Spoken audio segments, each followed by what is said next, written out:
말이죠. 오늘 우리 3장을 맞이했습니다. 요엘서는 3장까지 있는데 이 3장에는 하나님의 백성들이 원수에 대한 그 심판이 이제 예언되고 있습니다. 하나님 백성들에 대한 원수라고 한다면 그 당시 북쪽에는 아수르, 남쪽에는 바벨론 제국들이 어른거리면서 조금만 심심하면 야 사냥 좀 하자 해가지고 그 사냥해서 이스라엘을 침략하고 괴롭히고 유린하고, 남쪽에서 또 이 바벨론이 그렇게 했고, 이런 상황이 있었죠.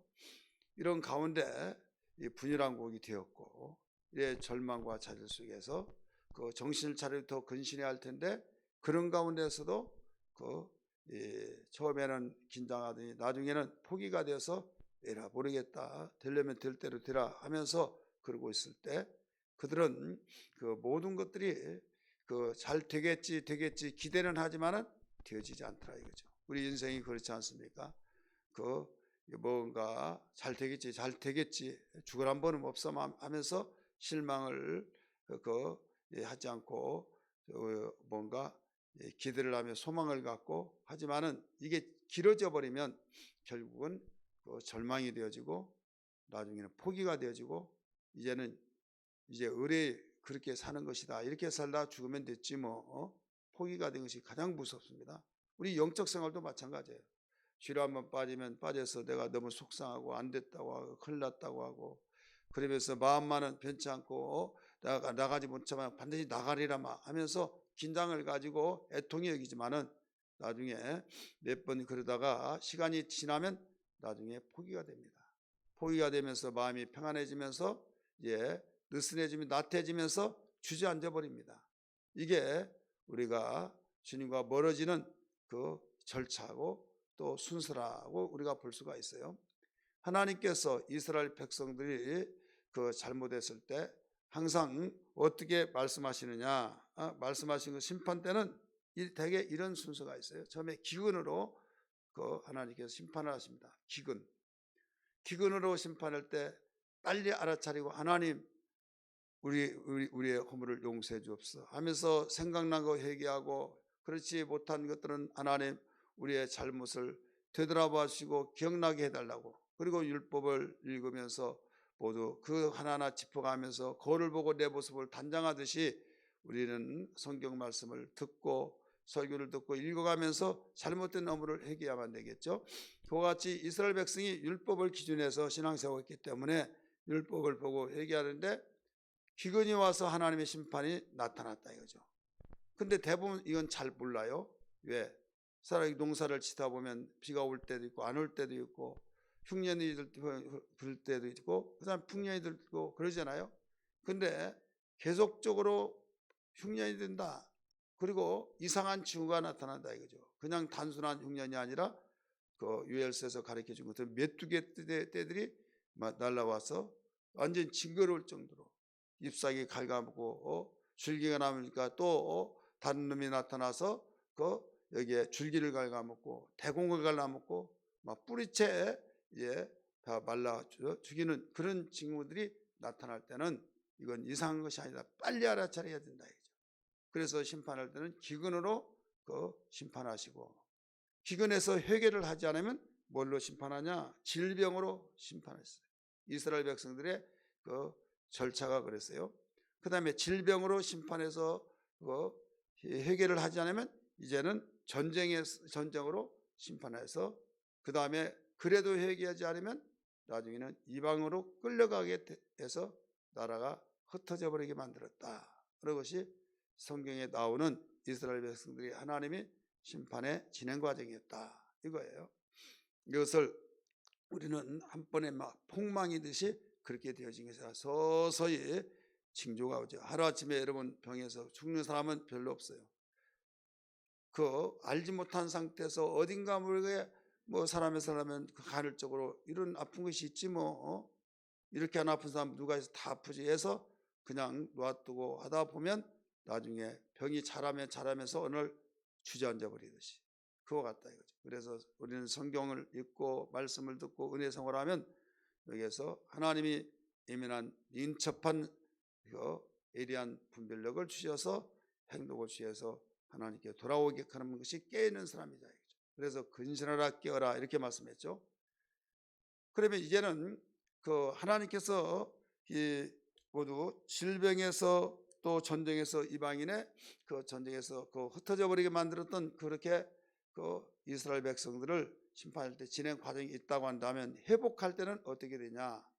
회복할 때 이제 회개하고 이제 회복하잖아요. 하나님이 회복시켜 주기로 작정하셔서 회복하잖아요. 이 회복할 때는 심판을 하게 했던 도구로 사용했던 이방인들을 심판하신다 이거죠. 이방인들을 심판하신다. 왜 심판하시냐? 하나님이 도구로 썼는데 왜 심판하냐 이거죠. 이것과 똑같아요. 그 옛날 그 실미도라고 하는 영화가 있습니다. 그들은 사형수를 그 어차피 그는 사형원들을 받고 사형을 처형시키면 끝나잖아요. 그들에게 그 북한에 가서 김일성 목을 따와라. 그래 철저하게 훈련시켰어요. 그게 실제 있는 사건을 그린 거예요. 박정희 대통령 시대입니다. 그때 그 어떤 연유에서 나중에 목을 따기 가게에서 가고 있는데 그 유턴해서 되돌아와라 그랬어요. 되돌아와라. 그러니까 아니다 가야 된다. 돌아오라고 하면서 어무탄을 쏘아서 거기에서 공포탄 쏘아서 되돌아오게 합니다. 그들이 막 화가 나가지고 왜 목다로 가는데 왜 그렇게 훈련을 그 참 무섭게 하는데 목적을 잃을 때 우리 돌아오게 하느냐 이거죠. 이미 그 내부적으로 그 미래를 통해서 모든 타협에서 해결되고 난 뒤에 이제 그렇게 하면 안 된다 해서 다시 되돌아오게 만든 거예요. 이때 그들을 그 반항해서 사슬 죽고 만약에 그들이 약속하기를 목다하면 살리겠다. 특사로 대통령 특명에 의해서 그 모든 것을 해결할 수 있죠. 사면을 통해서. 그러면 여기에서 이미 그는 사형 언도를 받아놨다 이거죠.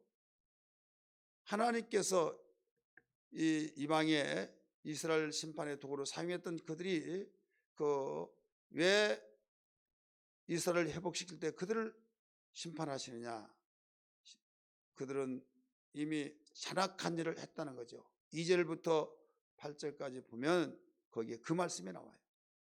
이유를 왜 한때는 이스라엘 백성들을 하나님께 죄지어서 하나님께 심판하시는데 도구로 사용했는데 그들을 이제는 이스라엘 회복했다고 또 그들을 심판하시느냐? 심판을 할 때 잔인하게 너희가 내 백성을 다뤘다 이거죠. 예를 들어서 자녀 훈계하기 위해서 너 살살 다루고 잘못을 뉘우치면 다루라. 그런데 거기까지 다루면 되는데 워낙 잔인하게 하면서 완전히 실신되어서 상처 또 반신분수가 되어지도록 만들어버렸다. 그러면 너 왜 이렇게 다뤘냐 이거죠. 내 사랑하는 자인데 내가 정신을 차리라고 다뤄달라고 그랬지 너 이렇게 다리를 불어넣고 병신 만들어놓으라고 내가 했냐? 너 거기에 대한 내가 용납할 수가 없다. 하겠어요? 안 하겠어요? 하겠죠. 그런 것과 같은 내용이에요. 그래서 이방인들을 심판하겠다 이런 말씀입니다. 2절 한번 보세요. 2절 내가 만국을 모아 데리고 여호사밧 골짜기에 데려가서 내 백성 내 기업인 이스라엘을 위하여 거기서 그들을 심문하리니 심문한다 심판하신다는 거요. 이는 그 이유가 있어요. 한때는 도구로 사용했던 그를 왜 심판한다고 하느냐? 이방인들을 모든 민족들을 심판한다는 거예요. 그들이 이스라엘 나라를 가운데서 흩어버리고 나의 땅을 나누었음이며 자, 첫 번째는 하나님의 주신 땅을 나눠 가졌다. 두 번째는 뭐냐면 백성을 끌어다가 유흥가에 팔아서 술을 마셨다 이거예요. 우리 3절 말씀 봅니다. 시작. 또 제비 뽑아 내 백성을 끌어 가서 소년을 기생과 바꾸며 소년을 술과 바꾸어 마셨습니다. 유흥가에 팔아서 이렇게 해버렸다. 이스라엘 백성들을 끌어다가 이렇게 술과 또 기생에 팔아서 기생이 되게 하고 술을 마셨다. 악랄한 짓을 했다 이거죠. 그 다음에 6절 또 그 내용이 나와요. 6절 보세요. 또 유다 자손과 예루살렘 자손들을 헬라 족속에 팔아서 그들의 영토에서 멀리 떠나게 하였습니다. 팔리고 또 계속 팔려서 인신매매 팔리듯이 그렇게 해서 영원히 돌아오지 못하도록 만들어버렸다. 이것을 지적하고 있어요. 그래서 심판하겠다. 세 번째는 이제 하나님이 심판을 하도록 붙였잖아요. 그래서 그 이스라엘을 침략하고 그 성전을 부시고 그들은 전쟁한 사람들의 그 모든 것이 거기에서 얻어지는 노획물이 있잖아요. 금도 진귀한 보물도 은도 보물이라는 것을 다 가져가듯이 그래서 자기 신전에 갖다가 놓았다 이거예요. 우리 5절 말씀 봅니다. 곧 너희가 내 은과 금을 빼앗고 나의 진귀한 보물을 너희 성전으로 가져갔으며 이게 나오죠. 가져갔으며. 그래서 그 하나님의 성전 이게 하나님의 것이다 이거죠. 하나님께 바쳤으니까 거기에 있는 것을 은과 금을 또 진귀한 보물을 가져갔는데 거기에서 더 하나님이 화가 나신 것이 그 우상의 신전 앞에 거기다 놨다. 이건 무슨 뜻이냐면 그 블레셋이 법궤를 빼앗아다가 다곤 신전에 놓았던 것처럼 거기에 우리 신이 더 세다. 우리 신이 당신을 지배하고 있다. 이런 의미거든요. 모욕감이죠. 하나님의 경멸시키고 모욕감. 그래서 이것을 죄 없다 하지 아니하리라. 여호와 이름을 망령되게 일컫는 것만 하더라도 그런데 신전에다가 떠났다.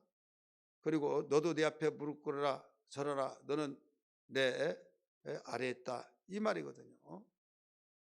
여러분 이미 하나님께 바쳐진 물건은 하나님의 것이라는 걸 믿기 바랍니다. 그런데 그것을 너희들이 빼앗아 도둑질해서 너희 신전에 갖다 놔 이거죠.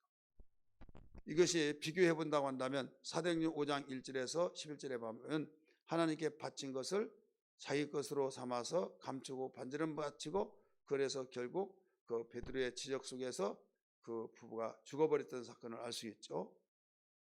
매우 유사한 거죠. 이미 하나님께 바친 것은 하나님의 것이다 이거죠.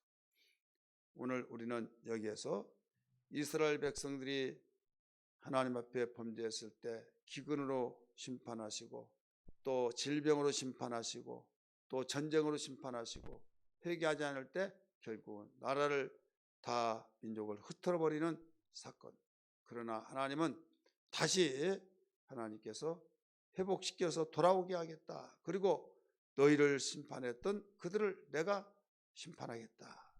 이 심판이 그 역사적으로 이루어진 사건은 아수르 사네립의 침략에서 여기에서 막아주시고 그 다음에 바벨론의 70년 포로에서 돌아오게 하시고 이게 예언이 다 이루어진 거예요.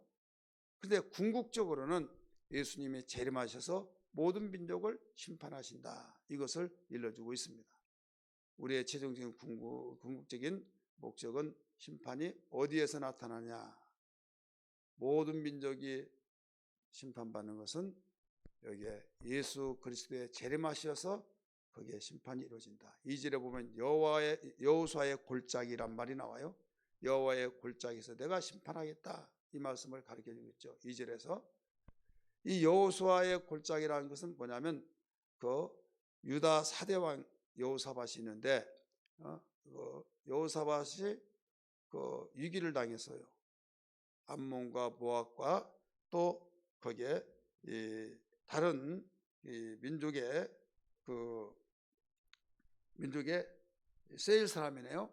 암몬 모압 세일 사람들이 연합 작전을 써서 이스라엘 백성을 완전 유다 자손을 궁지에 몰아놨어요. 이때 빨리 항복하고 모든 걸 내놔라 이거죠. 우리가 접수를 받겠다. 그러면 너희들 손 하나 까뜩 되지 않겠다. 그런데 절대 우리는 그럴 수 없다. 해서 거기서 너희는 하나님을 의지하라, 선지자를 신뢰하라 하면서 조금도 동의하지 말고 하나님께 우리는 의지하자 하면서, 근데 어른거리면서 모든 것을 공포를 조성하죠. 그런데 여호사의 믿음 있는 그 고백을 통해 그 모든 사람들이 동의를 하지 않습니다. 이때 하나님께서 그들을 하나님의 권능으로 다 물리치고 깨끗하게 해결됐어요. 그 곳이 바로 여호사밧 골짜기라 이거예요. 그래서 하나님이 그 심판하실 장소를 여호사밧 골짜기에서 내가 심판하겠다.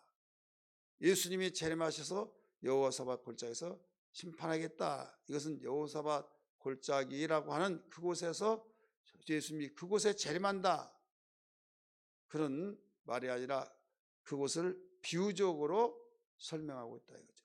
예, 그 주의 공포와 불안과 그들이 위기를 당하면서 우리는 망했다 했는데, 하나님께서 여호사밧 골짜기에서 권능으로 다 심판하셔서 역전시켜 버려서 그들을 괴멸시켰던 것처럼, 바로 하나님 섬기고 예수 믿어서 하나님의 뜻대로 살려고 할 때 핍박하고 조롱하고 666 짐승의 시대에 떠나가서 환란 시대 때 잔인하게 죽이고, 이 모든 것들을 하나님께서는 심판하셔서 여호사밧 골짜기에서 내가 너희를 심판하겠다. 여기는 온 민족을 가리키고 있어요.